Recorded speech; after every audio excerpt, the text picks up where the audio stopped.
どうもこんにちは、福山茂です。今回の YouTube のテーマは隙間時間活用です。今回の内容について、1、人生の変化には隙間時間活用。2、隙間時間はどんな時にあるのか。3、隙間時間活用の準備。4、隙間時間に僕が行っていることについて説明していきます。1、人生の変化には隙間時間活用。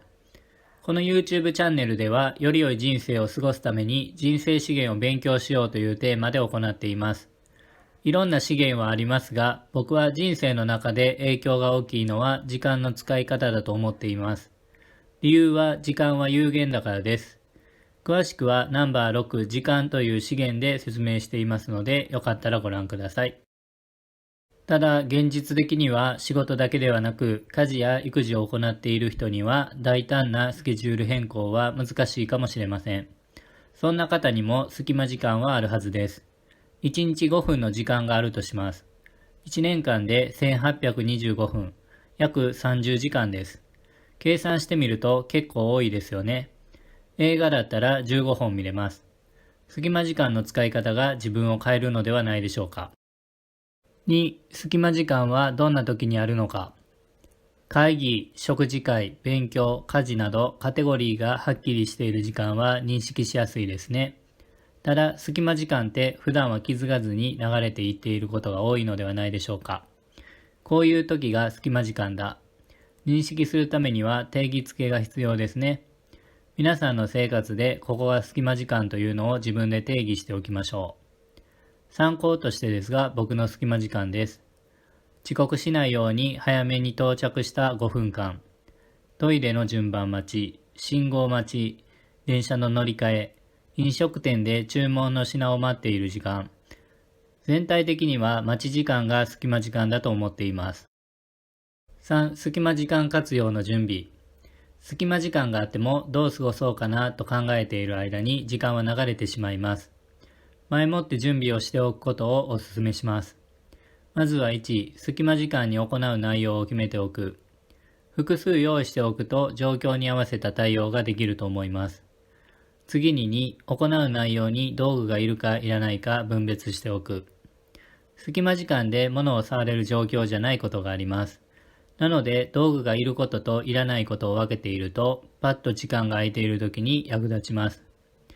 最後に3、行う内容の時間がどのくらいか把握しておく。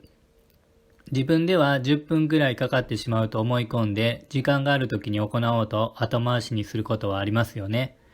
ただ案外5分以内でできることも多いです。1分以内でできることも長い目で見れば価値のある行動になります。行う内容の時間がどのくらいか把握しておくと隙間時間に行いやすくなります。4、隙間時間に僕が行っていること。これから紹介する内容が皆さんの参考になればと思います。まず道具なしで1分以内。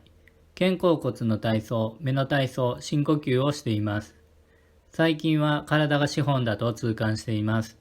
体調がいいと生産性は上がりますし、何より生活が楽しくなります。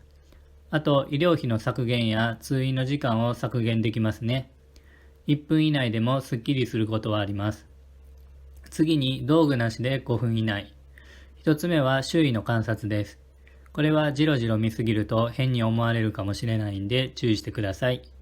人の場合は疲れてそうだなとか、こういうのが過ぎそうかなと観察した内容から想像するのはトレーニングになると思っています。建物や自然を観察するのも勉強になりますね。二つ目は先に行った会話の反省です。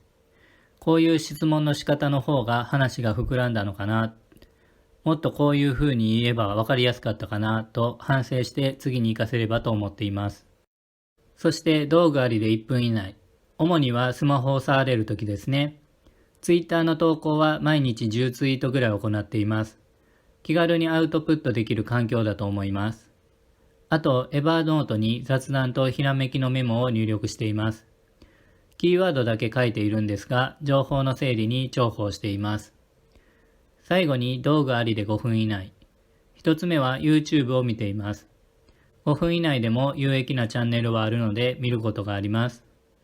二つ目は買い物のリストアップです。隙間時間で買いたいものを決めているので、買い物の時間が短縮されて他のことに時間が使えます。3つ目はお金とスケジュールの管理です。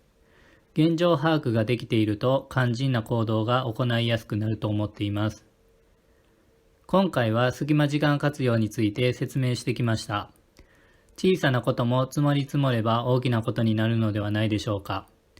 気づけば流れていくのが時間です。皆さんの生活で良い時間が流れていくのを祈っています。以上です。ご視聴ありがとうございました。今後も一緒に人生資源について勉強しませんか？もしよかったらチャンネル登録のボタンをクリックしてください。それではまたよろしくお願いします。